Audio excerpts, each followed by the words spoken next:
So how did you get involved with Jewish Family Service? I know you have something that you're going to be doing for JFS. Yes, I'll talk about that, but one of the things that was really funny was I'm remarried. Oh, okay. And I've been with my husband, we're almost 20 years together. Well, tell me about him. Well, he's fabulous. Oh, good. Yeah. Well, so I had just finished a breakup, and he was going to, he was on J-Date. Mm-hmm. And I decided after this breakup, it was a non-Jewish guy, and I decided, maybe I should go on J-Date. I was on it for about 3 days, and I got different people emailing me and stuff, and I thought, this is way too much, I can't do this. Mm-hmm. He was one of the people who sent me a little note and said, I don't know what it is about you and your dog, I just have this feeling about you. Mm-hmm. Well, I decided, I said, look, I'm so sorry, this is going to be my last day on J-Date. I've decided it's too soon after my breakup. And he said, oh, that's too bad, I really wanted to meet you, and that was it. It was just my first name with my last initial, Michele W. Mm-hmm. Well, in the meantime, I had been working with someone who was an executive for ABC, and she wanted to do something for JFS and start a Jewish education and divorce recovery group. Okay. So she invited me to speak at it. And so I came in with the 5 C's of surviving a divorce. Mm-hmm. I walked into the door and I looked around, and who do I see but this man who looks just the same As the picture. as the picture. Yes. And I had pencils. I had probably 50 pencils. And he came up to me, and I was just so startled. I think I handed him 50 pencils. There were only like 20 people in the room. And so afterwards he said, well, hey, now that you've met me and you know I'm not a stalker, coming back to that word, I didn't know we would use that word that much in this. He said, will you go out with me now? And I said, no, I'm still really not ready, but I'll be happy to go out in groups. Okay. So we went out in groups, and eventually one day I said, you know what? I'm ready for a real date, and that was history from that point on. How long did you date before you got married? 5 years. Okay. And did he know when he was coming to hear you talk that you were the one on J-Date? Yes, because they put my picture. Oh, okay. I didn't know. I was walking in to that. So it was really all very Basheret. It Because was. I was coaching this woman, and my husband was one of the first participants in the group that I was helping her coach to form. So where is he from? Well, originally from New York, but then Memphis, and then Dallas. Okay. And you all have been together for 20 years? Yeah. Oh, that's wonderful. Yeah. That's such a nice story. Yeah, 20 years. Okay, so was that your first involvement with Jewish Family Service?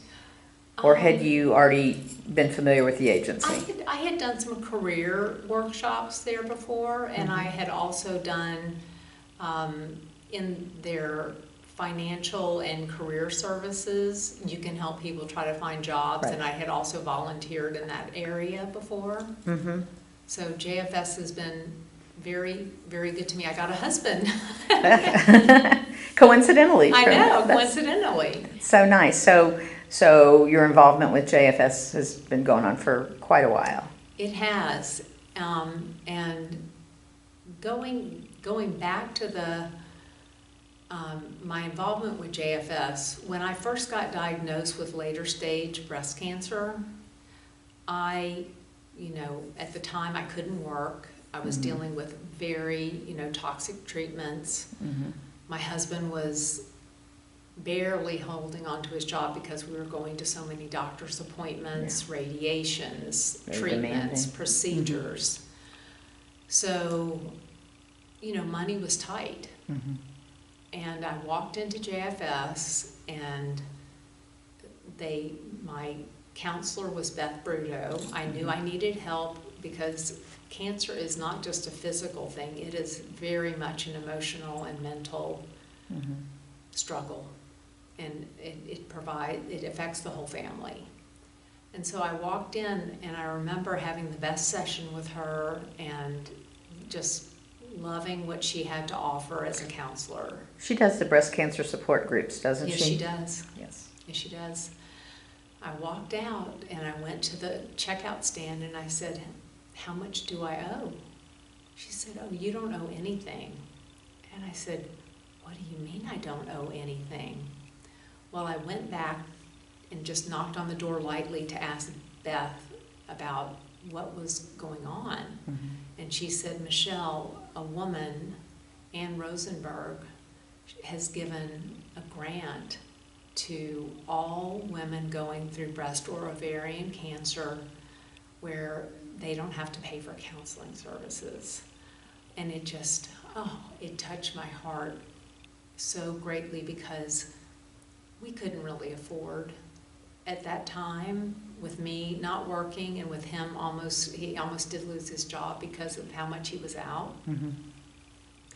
So what I've decided to do is donate a fairly large amount of money to Jewish Family Services, to the breast and ovarian cancer departments and groups or whatever they have, so that no one will have to pay for services. So you're paying it forward. I'm paying it forward. What was given, the relief and the heart, what I really wanted was what I got. I had this lovely woman who gave a grant to Jewish Family Services so that no survivor of breast or ovarian cancer would have to pay for mental health services. And that's something that is so greatly needed during that time.